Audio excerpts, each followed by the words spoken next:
Hello, good afternoon, and welcome to the Sales Scoop. This is a weekly live show for the founders and senior leaders of tech businesses who want to improve how they sell. I'm Alistair Cole, your host for today. I'm a computer scientist and ex-software engineer with 2 decades experience in sales and marketing. And I'm joined today by David Stent, good friend of mine and the corporate partnerships manager at Turn2us. Hello, David. Hello, how are you doing, Al? Are you all right? I'm very good, thanks, my friend. I'm very good, Dave. Very good to see you, my friend. Thank you.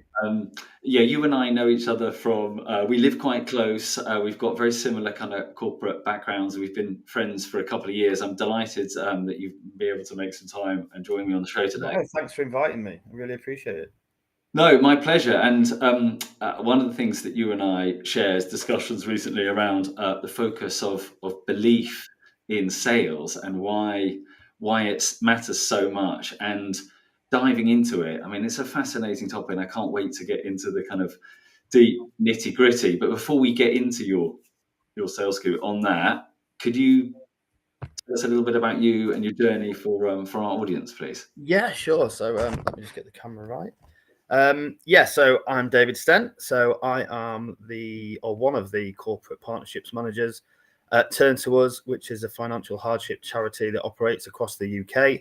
I've only been with Turn2us for 6 weeks, and I suppose it's responsible of me to say that what he said on this live podcast or live webcam are my views and not Turn2us, and it's my experience. Prior to time with Turn2us, I worked briefly in sales for 2 asset finance companies. Prior to that, I worked as a business analyst for one of the same companies in IT, and then going a long way back, starting in 2008, at the peak of the financial crisis, Lehman Brothers had just been emptied of all its staff, and I started at Accenture, where I worked for, I think it was around 5 years. So yeah, that's a brief itinerary there of my my CV. Yeah, and it would be fair to say that you spent a fair chunk of time in sales and business development and income generation over the majority, if not all, of your career, which is fascinating. So I can't wait to hear how it grows. So I mean, Turn2us. They've been around for a very long time, 1897, right? They were founded. Yeah, that's right. Elizabeth Finn Holmes. And it was started by an Irish Catholic lady called Elizabeth and her daughter. And they've, like I say, they're one of the longest charities in the UK, especially related to financial hardship. And I suppose their bread and butter was and still is care homes. I think there's eight or nine care homes that are connected with Turn2us.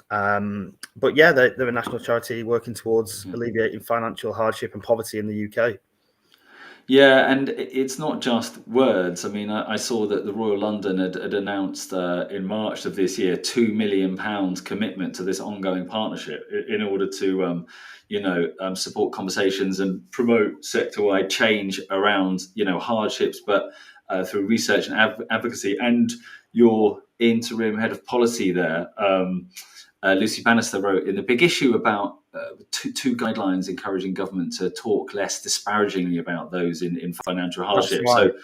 So it really kind of boots on the ground, looking for changing like words so that people feel less shame about being in financial hardship. The stigma associated with basically claiming benefits that people are entitled to. And I think Lucy and the rest of the team are working hard to kind of remove or reduce some of that stigma. I personally have been working closely with kind of establishing corporate partnerships with some big sporting organizations, which would go some way to reducing that stigma. And I hope that we can kind of get over those last few hurdles with them. And I think it's so important. I think each year of 2024, I think it was over £22 billion in the UK, which was allocated for welfare for people to claim wasn't claimed. And that's a combination of factors. That's people basically not being aware of what they're entitled to, the the process for it being very difficult, very complex, people not being technology literate to do that. But also, there's a massive, massive factor that stigma plays in there, that people don't want to say that they take handouts, as people do say. I mean, I always remember my dad. My dad always said that he'd never taken benefits or welfare in his life, and between jobs he went window cleaning, and that's all well and good. But I think those kind of that doesn't feed into the narrative very well when people are desperate and people shun them and think negative of them. So I think it's really important to work with everyone at Turn2us and wider than that to reduce the stigma associated with benefits and welfare. Yeah, I mean, I was staggered to read that in a recent survey, 50% of people asked said that if they needed to, take a benefit, Yeah, which is a natural part of running society, right? yeah, As humans, that they would feel, because of the language stuff, that 50% would, at least 50% would feel shame, yeah, right? Because yeah. of this, because of that. They were half of the population in that survey, and that's obviously, that doesn't help, right? It doesn't help No, moving the no, needle. So you took us all the way back through your career there, right? Starting at Accenture. Dave, back then, is this where he saw himself now? gosh, no. I mean, the earliest ever kind of thoughts towards a career was following watching Top Gun at my friend's farm when I'm from primary school, and I thought, well, that's me. I'm going to be a F-15 pilot, even though the RAF don't actually have any F-15s. That was where I was going. I went to a careers office for the RAF in Doncaster, where I grew up, and I was asthmatic, so that was that straight out the window. So I was always a little unsure of what I was going to do. I knew what I enjoyed, and I think that was one of the issues I had in the school that I went to, that if you had ambitions of going to university and you were capable, then that was just a tick, and that was whatever you wanted to do, you were supported in that. And unfortunately for me, I chose to go and study economics up at Newcastle. But really, in hindsight, I wish I'd have done something more creative around journalism and creative writing. And that was kind of what I went on to do, and started at Newcastle University and did economics. And it was very, very difficult because back then, to do a Bachelor of Arts degree in economics at Newcastle University, you didn't need A-level maths. And I remember my first lecture with a great professor called Professor Mike Jones-Lee, who sadly passed a couple of years ago. And he said it was Economics 101, Maths for Economics 101. And he said, right, we're going to pick up where you left off at A-level maths. And I remember looking across to my friend Adam that I'd just met the previous week. And he just looked at me and he said, you haven't got A-level maths, have you? And I said, absolutely not. He said, it wasn't a prerequisite. It is now, and rightly so. But yeah, so I kind of struggled through university in terms of my degree, and I managed to make a fist of it and get a scraper 2-1, which I did. And then I didn't really know what I wanted to do. All I knew I wanted to do was go traveling with my friends after university, and that's what we did. So that what was your early perception or your early choice? How did you see yourself once you decided that you were going to get into the workforce, right? Yeah. You was it straight into Accenture for that 5 years? It was, yeah. So I suppose it's difficult to talk about my career without bringing in some personal aspects of it. So whilst I was saving to go traveling with some friends, I worked in a bar in Saltaire in West Yorkshire, just outside of Bradford. Lived with my uncle, and I also worked in a call centre for the Woolwich in mortgages. And I spoke to financial advisors and customers, and I sat next to a lovely girl called Carly, and we got on really well. She'd studied at Newcastle. We didn't know each other from then. And I suppose halfway through saving up for traveling, I decided that I did need to get a job for when I returned. So I spoke to Carly very often. Like we'd sit next to each other, chat between calls, and she mentioned a brother had just recently got a job at this company called Accenture, and I'd never heard of it. High performance delivered. I thought, oh, that sounds like a bit of me.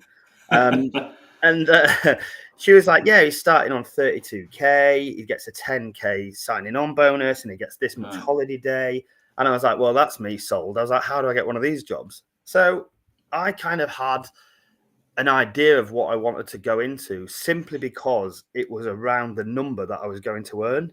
And that's really what drove me towards Yeah. Accenture. And that's what kind of motivated me to put an application together. And I had Gavin to speak to, who was kind enough to let me know about his um, interview process. So I obviously got a head start on that.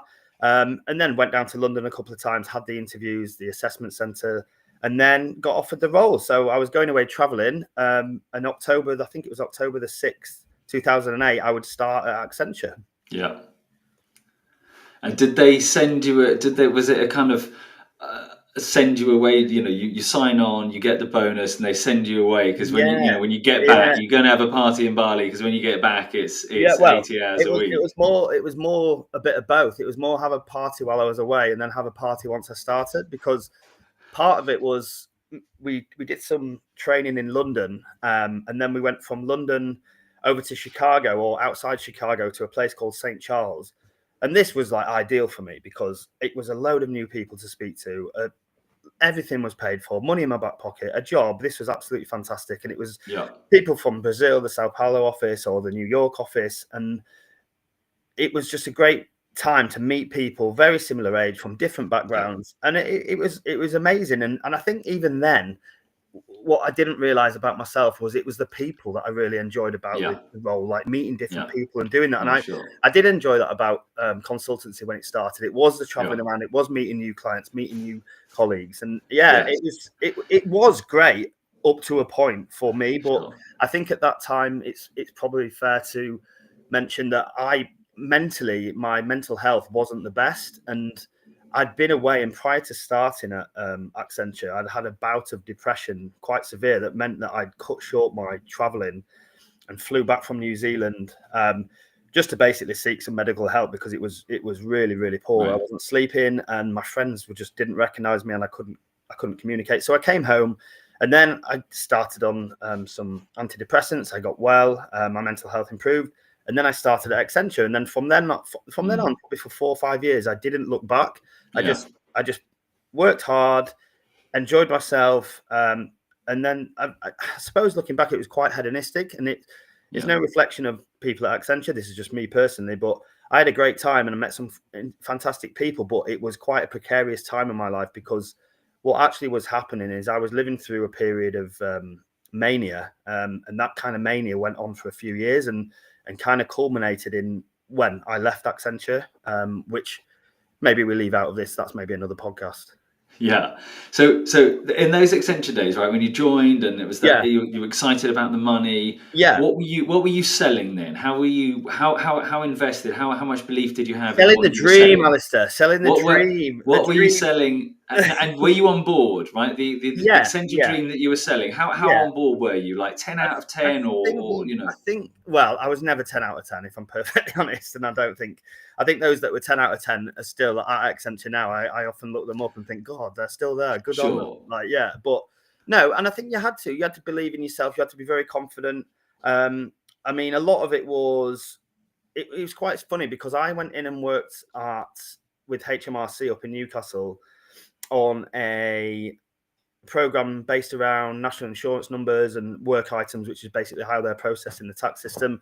Yeah. But then at the same time, I also went and worked with Lloyd's Banking Group and retail finance, and it is very different feel. But it was much the same in that. I mean, you worked hard, you worked really hard, and I mean that was always it. It was always who was working the hardest kind of No, thing in these situations, totally. Yeah. and I didn't mind that whatsoever. And it was it was very competitive, and it can be quite it's very corporate, I suppose. And I Yeah. think it wasn't until I kind of stepped away from that I realized that maybe wasn't a good fit for me. But I did enjoy it whilst I was there, Yeah. and I think it was quite obvious though that it wouldn't be me for all of my career. Sure. And while you were there, were were you encouraged to, just drink the Kool-Aid and believe 100% in the Accenture products, or were you encouraged by people there and leadership there to kind of like think differently, challenge the products and services you were selling, or was it Yeah. their way or the highway? No, I think really looking back and looking at the people I work with and some friends that I still have that I work with at Accenture, the very consulting evolves, everything evolves, it changes every 2 years. There's a refresh, a revamp. There's new areas that come up because AI it's now important, and it wasn't even a consideration before. So there's always that drive towards new thought and new thinking and new ideas, and essentially new selling. Like, how are we going to sell this? Yeah, Why do we know more than the client, and what can we sell to the client? That was yeah. always first and fore, and it's got to be, I suppose, at a consultancy. Yeah, I mean, if you could give a piece of sales advice to David Stent, on his day one at Accenture, Yeah. what would that be? Who sales advice day one?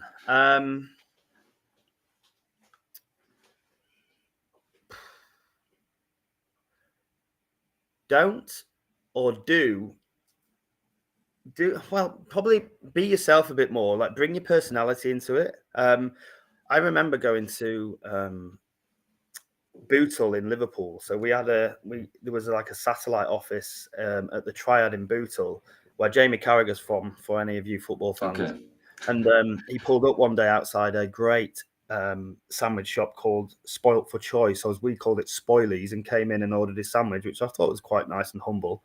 But I think when we started there's a lot of middle-aged women that worked there, and they'd worked there since a lot of them were in their late teens or early 20s.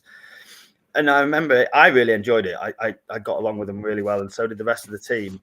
But they were like, "Oh, here we go, just another robot in a suit, kind of turning up," because that's how they saw us, really. Like, they would see. I mean, I was a bit different because at least I was northern, but most of it would be a load of southerners turning up to Liverpool in a suit, young, and then orchestrating the room and telling them what to do. And it's a hard thing when you're so young to kind of execute well. I did work with lads that were incredibly affable and easy to get along with, and really collaborative, and that really helped us build some great relationships with the women there. And when we left, we in our flats in Liverpool city centre, we actually stayed on our last weekend, me and three of the lads, and we put on a party for all the ladies at HMRC and a couple of guys that we'd worked with, and it was an yeah, absolute scream. And I think really bringing yourself to work, not just being the NASDAQ FTSE version of yourself, really helps with selling. And I think at the end of all these companies and corporations and organizations that we work with, there's some very, very down to earth people, and they're the people that you've got to win over. That's the people that you've got to be effective with. You've got to understand their position. You've got to understand their kind of what things they're finding difficult in their role, what ideas they've got. I think that was a massive thing that we realized is, like, listen to their suggestions, the people that have done this for years and years. And I suppose that in a nutshell will be what I'd take back to 2008, and probably drink a bit less as well. work a few fewer hours.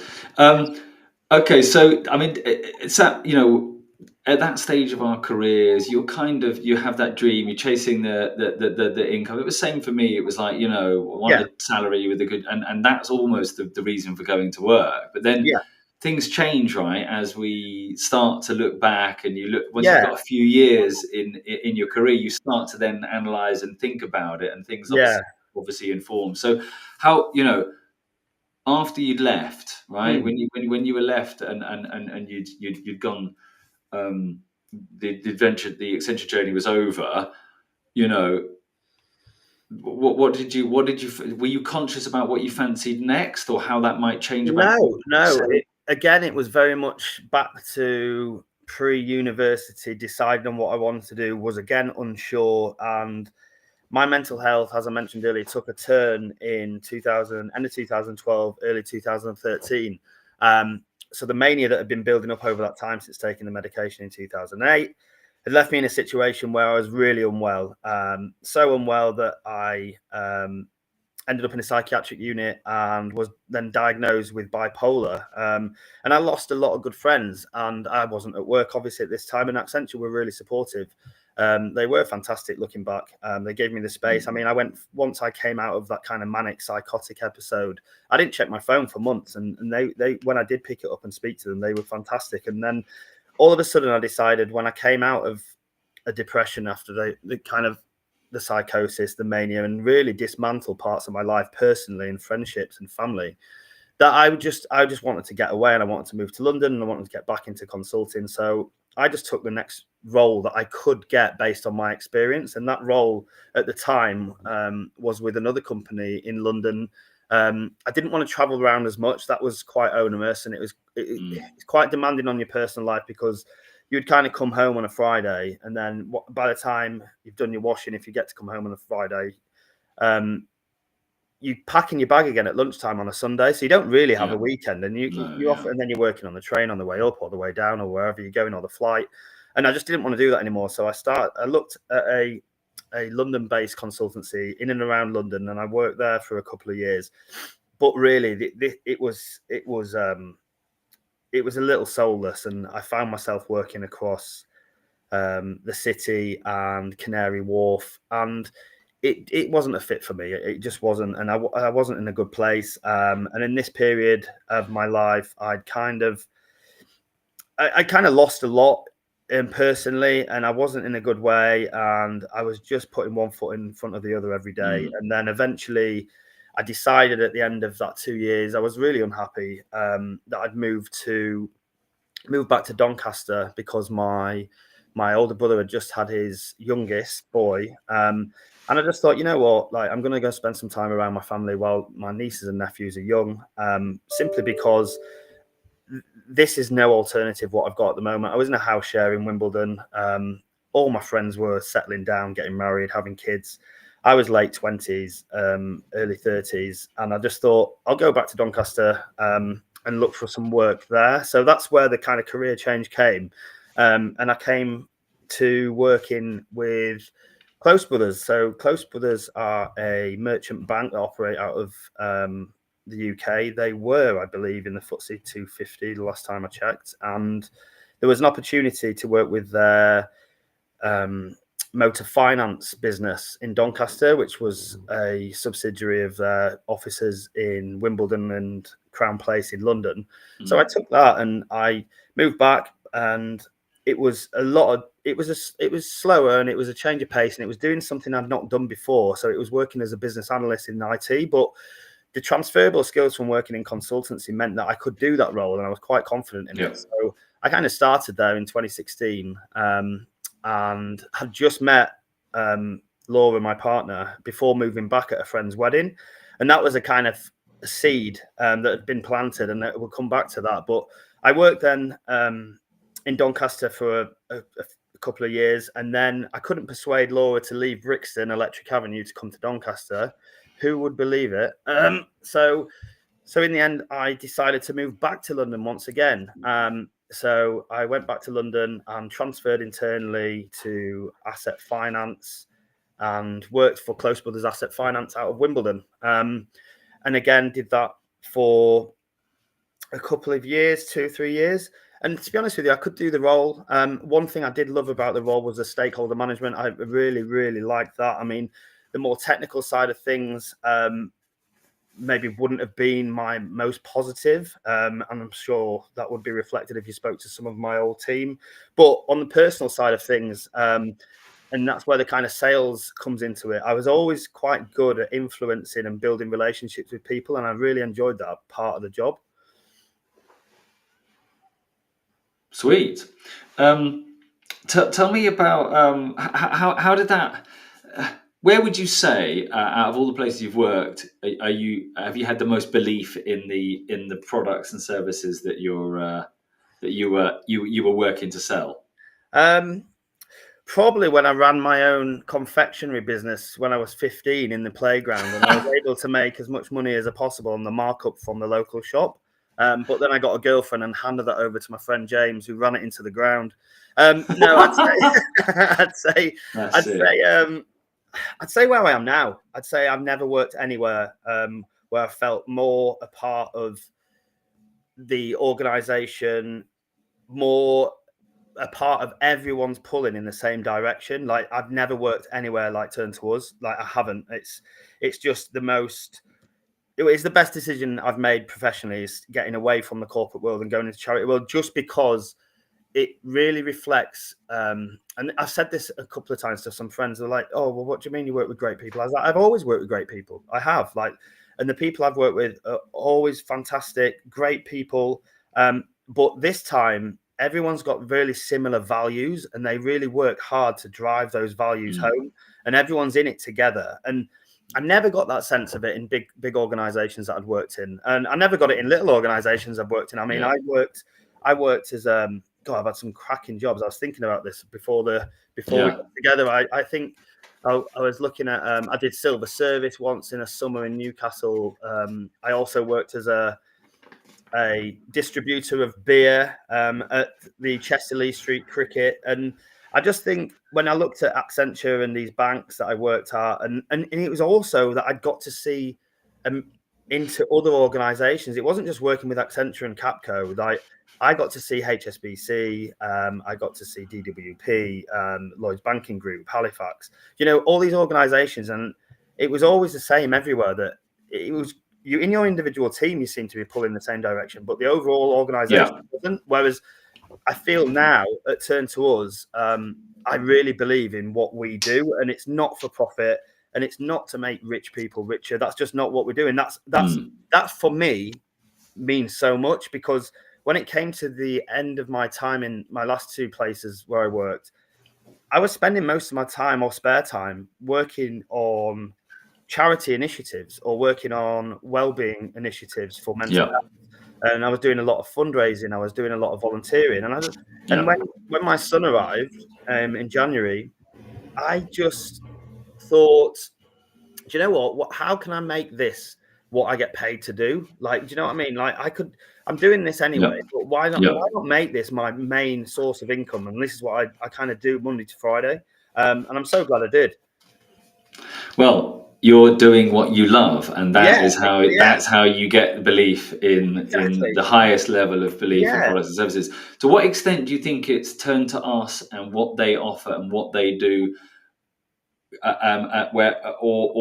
or is it where you are in your life and your career now, or is it a combo? How would you trade that off? Yeah, I think it's a combination, and I think I'm under no illusions that if you put a application in front of me at 21, 22, while I'm in that call center up in Leeds, and it's Turn2us and you can go and do this, I wouldn't even give it a second glance. I'd just move on, because I wasn't in that place then. And it's taken me, I think it's taken me a lot of growing up. And recently I was at a pro-Palestine march outside the GMC for Barclays, and I got chatting to a retired GP, and he was from Leeds and he studied in Newcastle, and he said, what do you do? And I kind of talked him through it, and we had a lot of time on our hands, and we talked through it, and he said, well, you know what? He said, you're 40 and it sounds like you've really found where you want to be. And you know what? I envy those people that know that at 18, 19. But you know what? There's people out there at 60 that still don't and never get there. So I think once you do find something you believe in, if it's in your professional life or personal life, I think the satisfaction from it and the well-being is so good. Yeah, that's it. It's to believe in what you're selling, you've got to know what floats your boat, right? And then get into that. You've got to know yourself, and that is hard. But actually taking time out and actively thinking, or actively spending time working on yourself, like as you did, which is what do I want now versus what I wanted to do in the past. I love the fact that you effectively turned your kind of hobby into your job, like that. Yeah, that's fantastic. So look, that I really appreciate your time. We're banging out of time now, David. Like, thank you so much for your time and your feedback. I mean, it sounds like it's a UK business challenge that your mate ran your sweet shop into the ground. It Yeah, must be an investigation, yeah. and No, I'll thanks, Al, for inviting me. I appreciate no, it. my pleasure. I'll be keeping my eye out for Cara around spoilies next time I'm up that way. Um, if anybody's enjoys the conversation, the topic we've dived in today, you can get more episodes at thesalescoop.com. This is our 46th live show, and a week today, Kieran and I are going to be presenting B2B outreach that cuts through. That'll be Kieran, Gill, and I. So that's us for the day. Thanks very much for your time, Dave, and your insights on why I believe so important and what people can do to improve their belief in what they're selling. Thanks for your time. Cheers. Thanks, guys. Cheers, Al. Bye bye.